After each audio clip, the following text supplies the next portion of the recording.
सातारा जिल्ह्यातील माण तालुक्यातील आंधळी गावातील एका 22 वर्षीय तरुणाचा विहिरीवर काम करत असताना झालेल्या अपघातात दुर्दैवी मृत्यू झाला आहे।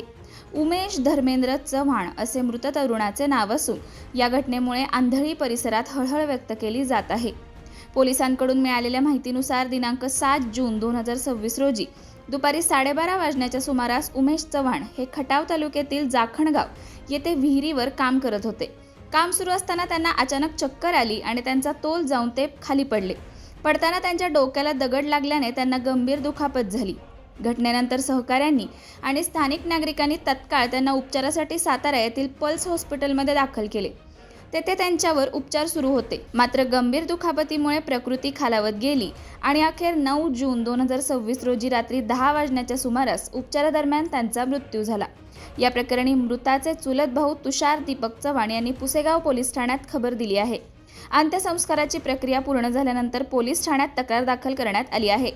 सदर घटनेची नोंद पुसेगाव पोलीस ठाण्यात अकस्मात मृत्यू क्रमांक 13/2026 म्हणून BNSS कलम 194 अन्वये करण्यात आली असून मृतदेहाचे पंचनामा आणि शवविच्छेदन करण्यात आले आहे।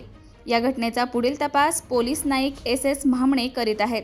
विहिरीवर काम करताना घडलेल्या या दुर्दैवी घटनेमुळे आंधळी गावासह संपूर्ण परिसरात शोककळा पसरली आहे।